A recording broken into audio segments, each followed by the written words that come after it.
Hello everyone. तो आज की जो रीडिंग है वो पिक अ पाइल रीडिंग होने वाली है। 2 पाइल्स आपकी स्क्रीन पर आएंगी। आपको इंट्यूटिवली जिधर भी आपका इंट्यूशन आपको ले जा रहा है, आपको वो पाइल देखनी है। अगर आपका मन दोनों का है तो आप दोनों पाइल्स भी सुन सकते हो।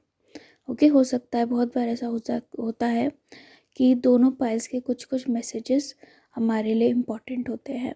ओके, तो आप दोनों पाइल्स भी सुन सकते हो। हेलो पाइल 1, जिन भी लोगों ने पाइल 1 चूज़ किया है, आप लोगों की एनर्जीज़ जो है वो काफ़ी हैवी है। मतलब बहुत ऐसा हो सकता है कि ज़्यादातर लोग यहाँ पर जिन्होंने पाइल 1 चूज़ किया है वो एंजाइटी के थ्रू जा रहे हैं, बहुत एंग्शियस हैं वो, या फिर उनको बहुत सारे काम करने हैं एक ही टाइम पर। तो आप लोग थोड़ा सा मतलब एंग्शियस, डर की एनर्जी, काम होगा या नहीं, इस वाली एनर्जी में दिखाई दे रहे हो। को जैसे हनुमान जी स्वयं आया है आपको बताने के लिए। वो बोल रहे हैं कि बेटा सब कुछ मेरे हाथ में है, तुम क्यों परेशान हो। तुम क्यों परेशान हो जब सब कुछ मैं देखने के लिए बैठा हूँ तुम्हारे लिए। तो तुम्हें परेशान होने की कोई ज़रूरत नहीं है। ओके, बस अपना काम करो, बाकी मुझ पर छोड़ दो। ओके, तो यहाँ पर आप लोग जो नेगेटिव आपका माइंडसेट चल रहा है वो सिर्फ़ और सिर्फ आपके दिमाग में है। अदरवाइज़ चीज़ें उतनी ख़राब नहीं है, चीज़ें क्लियर है। अगर आप एक बार अपने माइंड को कंट्रोल में करो इन द सेंस कि आप, जैसा मैंने पहले बोला, थोड़ा पॉजिटिव सोचना स्टार्ट करो। आप लोगों का ना क्या बनाया हुआ है अपने दिमाग में, आपने इन दिमाग में कोई ऐसी सिचुएशन अज्यूम कर रखी है कि आप उससे बाहर तो निकल ही नहीं सकते। अगर ये सिचुएशन आपके साथ नहीं है तो ये पाइल आपकी नहीं है। ठीक है, आप दूसरी पाइल देखो। तो आपने एक ऐसी सिचुएशन हाइपोथेटिकल क्रिएट कर रखी है कि आप उससे बाहर नहीं निकल सकते, उससे बाहर आपको कोई नहीं निकाल सकता, आपका रास्ता वहीं पर बंद है। ठीक है, लेकिन वो सिर्फ़ और सिर्फ आपके माइंड में है, वो रियलिटी नहीं है। रियलिटी ये है कि इनफैक्ट कोई और भी नहीं उससे आपको निकाल सकता, आप खुद ब खुद आराम से उससे बाहर निकल सकते हो। ठीक है, और दूसरी चीज़, आपके साथ जो भी बुरी चीज़ें हो रही हैं, जो भी गलत हो रहा है, वो ये लास्ट है। अब इससे बुरा आपके साथ नहीं हो सकता। ओके, अब इससे ऊपर आप जाओगे तो अच्छा ही अच्छा होगा, बुरा नहीं होगा।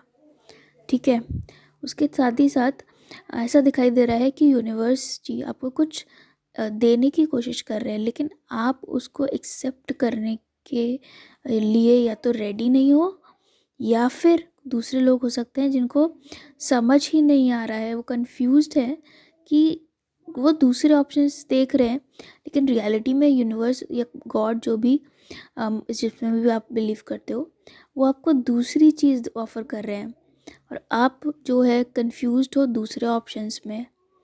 ठीक है, या तो आप देख पा नहीं रहे हो, या फिर जानबूझ के अवॉइड कर रहे हो कि नहीं नहीं ये नहीं, ये मुझसे नहीं होगा, ये तो किसी और के लिए है, ये मैं नहीं कर सकता कर सकती। ठीक है, उसके अलावा अगर हम फाइनेंसेस की बात करें तो हाँ, आपके फाइनेंसेस सुधरेंगे, थोड़ा टाइम लगेगा लेकिन हाँ सुधरेंगे। आप इससे रिलेटेड कुछ लोगों से मुझे सलाह लेते हुए दिखाई दे रहे हो, और अगर ऐसा आप कर रहे हो तो बहुत अच्छी बात है। अगर नहीं कर रहे हो तो आप किसी वाइज पर्सन से, जो कि हो सकता है क्योंकि वो नई एज का हो, यानी कि कोई यंग इंसान हो सकता है जिसको नई टेक्नोलॉजी के बारे में पता हो, या फिर कुछ भी नया पता हो जो आपको नहीं पता है, तो बहुत अच्छी बात होगी आप ऐसे किसी इंसान से, खासकर जो आपसे उम्र में छोटा हो, एडवाइस लेने जाएंगे किसी चीज़ से रिलेटेड, तो वो आपके लिए बहुत अच्छा होगा। ओके, अब बचा अगर हम रोमांटिक मैटर्स की बात करें तो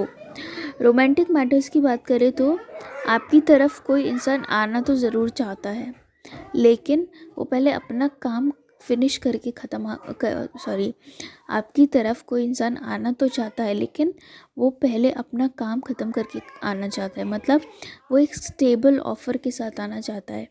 वो ऐसे आएगा कि वो ऐसे ही आपको बस एक नॉर्मल रिश्ता या फ्रेंडशिप या फिर बस ठीक है थोड़ी देर तक टाइम पास कर लिया हो गया, वो ऐसे नहीं आना चाहता। वो बिल्कुल एकदम एक इस मन से आना चाहता है कि वो लॉन्ग टर्म रिलेशनशिप देख रहा है आपके साथ, शादी तक के सपने उसने देखे हुए हैं। तो वो पहले एक बार अपना फाइनेंसेस ठीक कर ले, या फिर अगर उसके घर में कुछ परेशानी चल रही है वो उसको सॉर्ट आउट कर ले। मतलब अपनी जितनी भी देखो, कोई इंसान मुझे ऐसा दिखाई दे रहा है आपकी लाइफ में जो आपको दबाने की कोशिश कर रहा है। मतलब आपकी जितनी पावर है, आपका जो एक स्टेटस है लाइफ सोसाइटी में, उसको कम करने की कोशिश कर रहा हो सकता है। आपके ऊपर अपना अपर हैंड लाने की कोशिश कर रहा हो सकता है। तो आपको उसे ऐसा नहीं करने देना है, ठीक है। लड़ जाओ उससे, ऐसा नहीं कह रही हूँ मैं, लेकिन हाँ उस पर ध्यान दो और ये कौन है ये देखो। और अगर वो ऐसी हरकतें कर रहा है, ऐसी चीज़ें कर रहा है और आपको पता चला है, तो हाँ देखो अपने हिसाब से आपको कैसे हैंडल करना है इस इशू को। ओके, तो ये थी पाइल 1 आपकी रीडिंग। मुझे कैसी लगी हो प्लीज़ कमेंट सेक्शन में बताना। अगर आपको मेरे साथ प्राइवेट रीडिंग बुक करनी है तो जो डिटेल्स हैं वो डिस्क्रिप्शन बॉक्स में गिवन है, वहाँ पर एक व्हाट्सएप नंबर गिवन है, आप मुझे व्हाट्सएप कर सकते हो। वहाँ से कॉल मत कीजिएगा प्लीज़, ओनली व्हाट्सएप करना। और या thank you and take care.